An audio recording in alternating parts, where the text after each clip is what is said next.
سلام كما يتعلوك برات غطاطر تيفون وير تيفين لومي حاموس 4 كمبوت فرقم معلتن فرقان سدالو زيناو من سنة روح يزالكم قريبا لغم نمكتالكم بغبر زعد من مساقاتكم زد سنحن ميكايل حرقو فلماكم بكانتو تاتو فيلم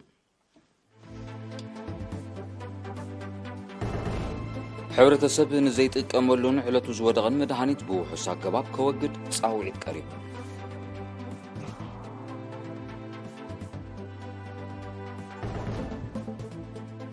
ሃገራዊ ማሕበር ወለንተዋን ለገሲ ደም ቁፅሪ ወለንተዋን ለገሲ ንምስሳን ዘተባብዕ ስራሕ ከምተዓመቅ ገምጊሙ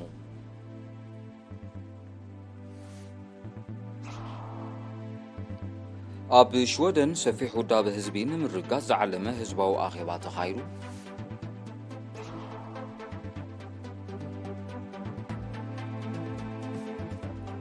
ኣብ ዜናታት ወጻኢ ኣብ ሱዳን 7 መዓልታት ምቁራጽ ተኽሲ ክግበር ኣብ ስምዕ ከም ተበጽሐ ተሓቢሩ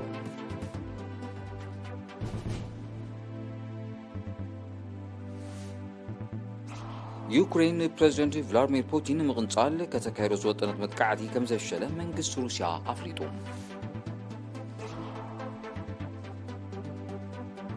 ኣብ ዝሓለፈ ዓመት ኣስታት 3 ሚእታዊት ካብ ህዝቢ ዓለም ምሕር ሕፅረት ምግቢ ከም ዘጋጠሞ ተገሊጹ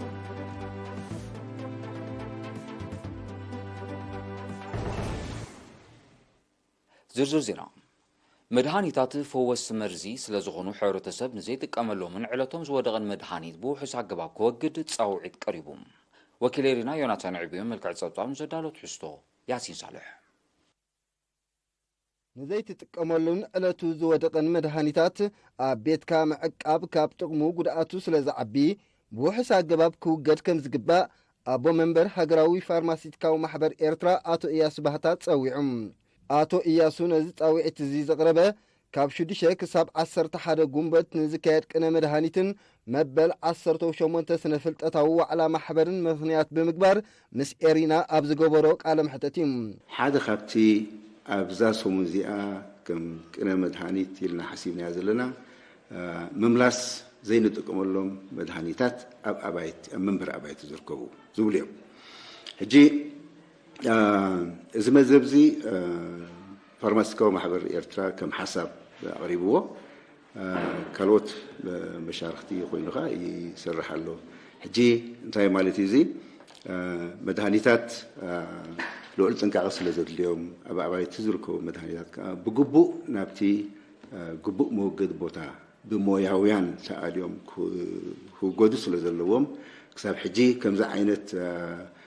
ኣገባብ ስለ ዘይጸንሓና ነዚ ሓድሽ ኣገባብ ንምጥታው ዝዓለመ እዩ በዚ መሰረት እቲ ናይ ምውጋድ መድሃኒት መደብ ብውሑስ ኣገባብ ንኽካየድ ብመልክዕ ፈተነ ኣብ ከተማ ኣስመራ ዝርከባ ትካላት መሸጣ መድሃኒት ናይ ተጠቃምነት ግዜኡ ዝወደቐ መድሃኒታት ካብ ህዝቢ ክቕበላ መደብ ከም ዘሎ ሓቢሩ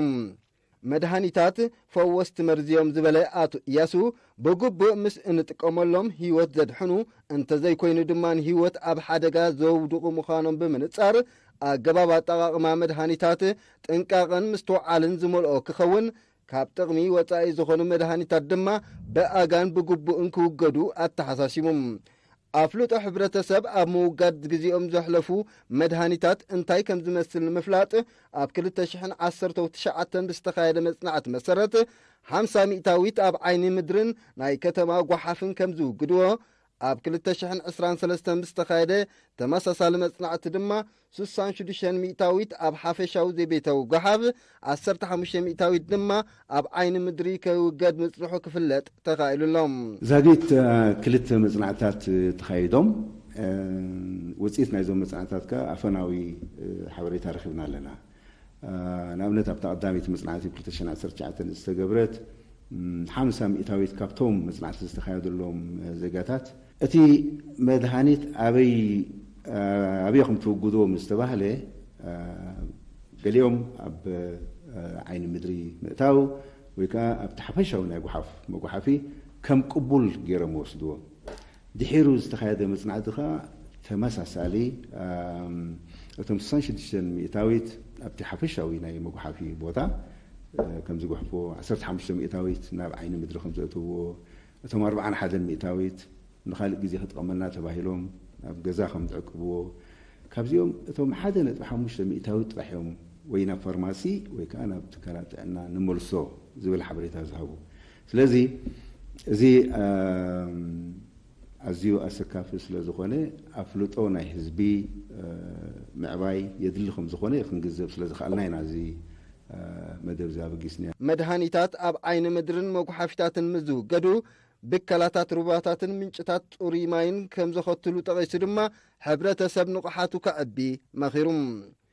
أمو داتا آتو إياسو زاقيت سدرابيتات كتكامالو زي كالا مدهانيتات زو قدلو أقابابات كم زي تسنحة كاور حقوم بات كلتاشان أسران سلستان جمير قنا حدش أقابام نمت تتاوك كايد بزتسان حمد بلاوات أب كلن فارماسيتات مدهانيتات زو قدلو قوفتات كزرقح مخانو آنت تيرم أزي كم فتنة أب أسمراز جمر مدب أدمعنتو ترأيو أب حاج إرقزي أب كلن كتماتات إرترا كتااتاتو مدب كم زلو دما أفلتم نابي كالزينا مسنسقرم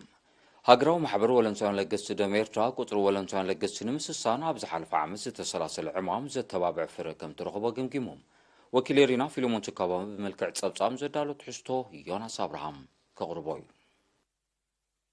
هاجرو محبر ولنتاويان لقست دم إيرترا أب كلتاشان أسران كلتن ودابيو بمسفح قطر ولنتاويان لقست نمسسان زكايدو تعري زي تبابع وسيت كم استرخبو بعسران تشعتن 30 ميازيا أب كتما دكم حرق أب زكايدو قمقام حبيرو أب توكلتي جنافر أب زوباتات استرخبو الأخيبة زي حلف عمت 14 شهن 500 كرسي الدم بولنتاويان كم تلقسه زي دما كابتناي كرتاشن عسران حدن ب300 ميتاويت كم زعبي تقاليزو الدمنبر محبر ويزرو آلنبر هاب زسمعتو قال اتي كند علامة اخولن وحسن تحستو بانك دم من رقاقات كم زخونة بمتكاس نزيكو النمكبار محبر محوراتو ابزوباتات بمسفح نقحات حبرة سب كبن مبال ينتف كم زلو ابريهام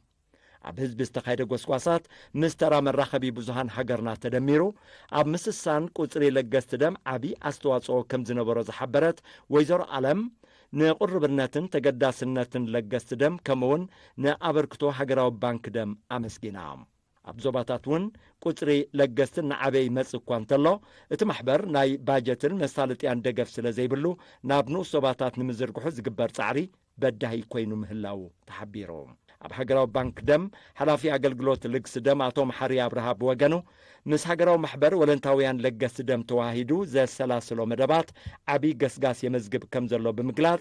بولنتاويان زلقس دم 9 ميتاويت كمزبصحي أبريهو أب موداتا ميديكال دايركتر حقراو بانك دم دكتور يوحانس كسته حقراو محبر ولنتاويان لقس دم زقوملو علاما نموقع نزكايدو صعري بممقاس قبل قست استعكب دم 8 ميتاويت طلبات هوسبيتالات حجرنا يمال مهلاو مرأيا نايت وهود سراح كم زخونه حبيرو أبي شودن نيزرلاندسن ودابن سفيع تصادفون هزبين من رقاز علم هزبوا أخيباتا تخايدوم بملكع تصاطاب زتو هادة حشتولو نقستازي برهانة كتورو بيعهم أب كتما نيشوبين شودن سفيح ودابي هزبن نمرقاقاتن نمحيالن زعلمه هزبوا أخيبا بسالسا ميازيا تغانيعوم أبتي لعلا خلطميتي وكلتي محبركمات حقران ودابيتاتن محبراتن ستساتفوا أخيبا أب إمباس إرترا حلاف هزباون كومان قدات آتو سيراك بحلبي حيال ودابي مسارت حيال محبرسب حيال مريحنتن حيال هقراوي وننس لزخنة معزاز هقراو ودابيتات بتساتفو نقو حزبي بعتب كسرحالو كمزقبا قليصو بحيال هاجراو الناس تهانص ودابه كأند رايو ربحاتات محبرسب غيرو كم سرح زحبره أتو سيراك سفيح سوتافي زلو ودابه اتقند منجي هاجراو خبرتات كم زخونه بمبره بزل عليك سرحالو تلابيو أدمن برهمادي أبشودن ويزورو سابع تخلب وغنا نهاجراو علامان مدفع محبرن زعيادك أنستيو أممل مالن قطر عبارات أمس سانن قدامنت كوهابو كم زقبا أبرهام أبوان بر هقدف جنفر شودن أتو أمانير منقستو دما لطف رأيو زفلتن ناب علامو زتوكرن قدابه عواتو قدن سلازخونه محبركماتن محبراتن ناليتن ببدرجو كبز بالمويا عبمسنا كنتفا تلابيوم أبوان برمنستيات هقدف آتو فيلمون تخلاي دما بحيالو دابو زلله وريسو زورس من اسين مغسكواس بودت مسرح كم زدلا جنزيبو أمو داتا أقدستن حبراو مرداتا كفترو زخلو مدبا سرح تحنزيزوم إذا خمسين كله أمباسادة إيرترا أب أوروبا وحبرتن ሃገራት ቤኔሉክስን አቶ ነጋሲ ካሳ አገዳስነት ሓያልን ሰፊሕን ውዳቤ ህዝቢ ንዕውት ዕማም ህንፀት ሃገር ብዝብል አርእስቲ ብ29-30 ሚያዝያ ኣብ ከተማታት ኣምስተርዳምን ሮተርዳምን ህዝባዊ ሰሚናር አካይዱ። ሓያል ውዳበን ሰፊሕ ተሳትፎን ህዝቢ ፖለቲካዊ ሓይሊ ብምቋም ኣድማዓነትን ውፅኢታውነትን ስራሕ የውሕስን ዓወት የረጋግፅን ዝበለ ኣምባሳደር ነጋሲ ሓያል ውዳበን ሰፊሕ ተሳትፎን ንምርግጋጽ ቀጻሊ ክስራሕ ከም ዘለዋ ገንዚቡ። ካብ ቆንስላውን ህዝባውን ጉዳያት አቶ ኢሳቅ ሙናሴ ብወገኑ ብዛዕባ ንህዝቢ ዝወሃብ ኣገልግሎትን ተኣታትዩ ዘሎ ሓድሽ ኣገባብ ስራሕን መብርሂ ሂቡ። ኣብ ባፅዕ ዓብ ተሪዮ ባህርን ጥንቅታትን በደላትን ገበናትን ከምኡውን ኣብ ጥሕሰት ሕግታት ትራፊክን ሳዕቤናትን ዘተኮራ ኣስተምህሮ ተዋሂቡ። ኣብቲ ብክልተ ግንቦት ንተምሃሮ ዝተዋሃበ ኣስተምህሮ ሓላፊ ምክልኻል ገበን ፖሊስ ዞባ ሰሜናዊ ቀይሕ ባሕሪ ሜጀር ኣስረስ ኣሶፋው ቀንዲ ዕላማ ፖሊስ ገበን ከይተፈጸመ ከሎ ምክልኻል ገበን ተተፈጸመኻ ንፈጻሚ ገበን ኣብ ሕጊ ምቕራብ ምዃኑ ብምጥቃስ ስነ ምግባር ሕብረተሰብካ ዓቂብካን ነፍስኻ ገቲካን ዘይምኻድ ከስዕቦ ዝኽእል ጸገማት ድሕሪ ምዝርዛር ተምሃሮ ኣብ ምክልኻል ገበን ምትሕባሮም ምስ ፖሊስ ክዕዝዙ ዘኻኺሩ። ሜጀር ኣስረስ ኣብ ዘቕረቦ ጸብጻብ ኣብ 2022 ብጠቕላላ 1857 ገበናትን በደላትን ከም ተመዝገበ ግምት ናይቲ ብጥርዓን ዘቐረበ ስርቂ ገንዘብን ንብረትን ድማ ኣስታት 1.2 ሚልዮን ከም ዝግመት ሓቢሩ። ሓላፊ ፖሊስ ትራፊክ ዞባ ሜጀር መልኣከ ገብረ ማርያም ብጊድዩ ሓደጋ ወዝቢ ስለ ዝኾነ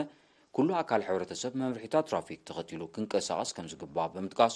ብፍላይ ብሽክለታ ዘዘውትሩ ተምሃሮ ጥንቁቃት ክኾኑ ተላቢዩ። ሜጀር መልኣከ ስዒቡ ኣብ ዝሓለፈ ዓመት ብዘጋጠመ ኣስታት 240 ሓደጋታት ትራፊክ 8 ሰባት ክሞቱ ከለዉ 157 ድማ ከቢድን ፎኪስን መቕሰልቲ ከም ዘጋጥሞም ብምግላጽ ኣብ ንብረት ኣስታት 600,000 ናቕፋ ዝግመት ዕንወት ከም ዝወረደ ኣፍሊጡ። ብዘይካዚ ኣስታት 4,000 ተሽከርከርቲ ብምጥሓስ ሕጊ ትራፊክ ተኸሲሰን ከም እተቐጽዓ ተሓቢሩ።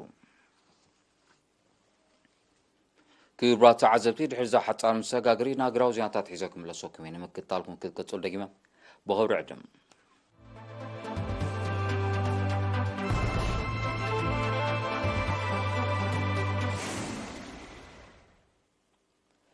ዜናው መሰናዶ ኤርቲቪ ናውጽለ ክቡራት ተዓዘብቲ ስለምክትታልኩም ኣዝየ መስግን ዜና ውጻኢ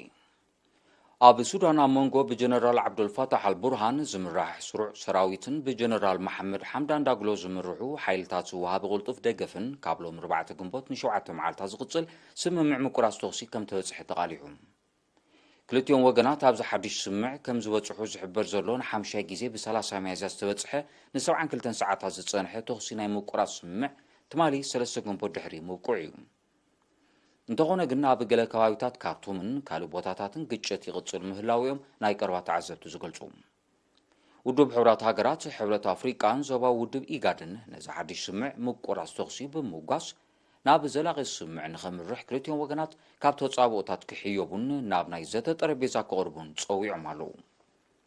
በዚ ካብ 15 ሚያዝያ ኣብ ሱዳን ዝካየድ ዘሎ ዕጥቃዊ ግጭት ልዕሊ 500 ሰባት ከም ተቐትሉን ልዕሊ 4,000 ከም ዝቆሰሉን ጸብጻባት ጥዕና የረዱ። ዩክሬን ፕሬዚደንት ቭላድሚር ፑቲን ንምቕንጻል ኣብ ከተማ ሞስኮ ከተካይዶ ዝወጠነ ደብዳብ ሰብ ኣልቦ ነፈርቲ ከም ዘፍሸለ መንግስቲ ሩስያ ኣፍሊጡ። ሓይሊ ኣየር ሩስያ ነቲ ትማሊ 3 ግንቦት ብክልተ ሰብ ኣልቦ ነፈርቲ ክካየድ ዝተፈተነ መጥቃዕቲ ከም ዘበርዓነዩ ኣፍሊጡ። ነቲ ስጉምቲ ሽበራዊ ክብል ዝገልጾ መንግስቲ ሩስያ ተሪር መልሰ ግብሪ ከም ዝህበሉ ጠንቂቑ ኣሎ። ዩክሬን ኣብ ልዕሊ ሲቪላዊ ዕላማታት ሩስያ ተደጋጋሚ መጥቃዕታት ከተካይድ ምጽናሓዩ መንግስቲ ሩስያ ዝኸስስ። ኣሜሪካ ብትመርሖ ኪዳን ሰሜን ኣትላንቲክ ኔቶ እናተጓሃረ ዓመቱ ሕሊፉ ዘሎ ኩናት ዩክሬን ዝኸፍአ ኣንፈት እናሓዘ ይኸይድ ከም ዘሎ ወተሃደራውያን ተንተንቲ ይሕብሩ። ናይ መወዳእታ ዜና ኣብ ዝሓለፈ ዓመት ኣስታት 300 ካብ ህዝቢ ዓለም ምሕር ሕፅረት ምግቢ ከም ዘጋጠሞ ጸብጻባት ውድብ ሕብራት ሃገራት ኣፍሊጦም። ኣፍጋኒስታን፣ ሶማልያ፣ ቡርኪና ፋሶ፣ ሄይቲ፣ ናይጀርያን ገለ ካብተን ብኸቢድ ዝተሃስያ ሃገራት ምዃነን እቶም ጸብጻባት ኣረዲኦም። ግድያት ንምርዳእ ዝተኣትወ ሃገራዊ መብጻዕታት ዝበዝሐ ከም ዘይተተግበረ እዩ ዝግለጽ። ወተሃደራውን ጸጥታውን ዘይምርጋ ክሊማዊ ነውፂ ለበዳ ኮሮና ቫይረስን ካብቶም ቀንዲ ጠንቅታት ምዃኖም ሕብራት ሃገራት ኣፍሊጡ ኣሎ።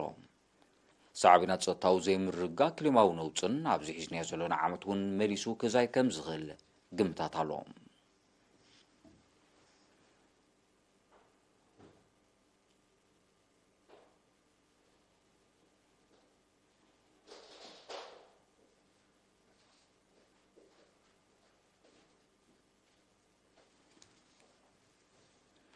زينا نمزا مارسا زينا كدغملكم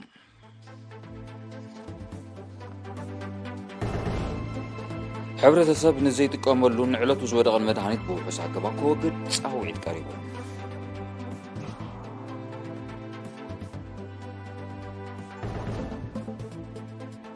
ሃገራዊ ማሕበር ወለንታውያን ለገስቲ ደም ቁፅሪ ወለንታውያን ለገስቲ ንምስሳን ዝተባብዕ ስራሕ ከምተዓመት ገምጊሙ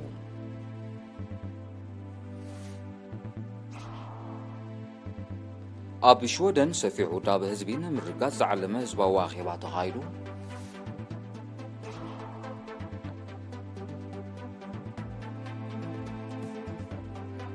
ኣብ ዜናታት ወፃኢ ኣብ ሱዳን 7 መዓልታት ምቁራጽ ተኽሲ ክግበር ኣብ ስምዕ ከም ተበጽሐ ተሓቢሩ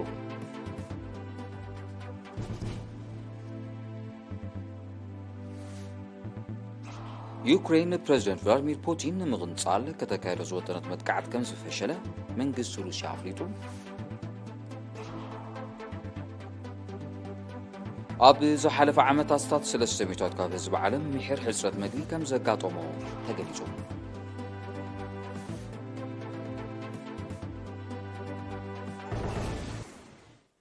ዝኸበርኩም ተዓዘብትና ሰዓት ሰዳሎ ዜናዊ መሰናዶ ኣብዚ ይፍጸም ስለምክታልኩም ኣዝየ መስገን ዕለታዊ ዜና ስፖርት ጽዑብ ዝቐርብ ወገን ሰላም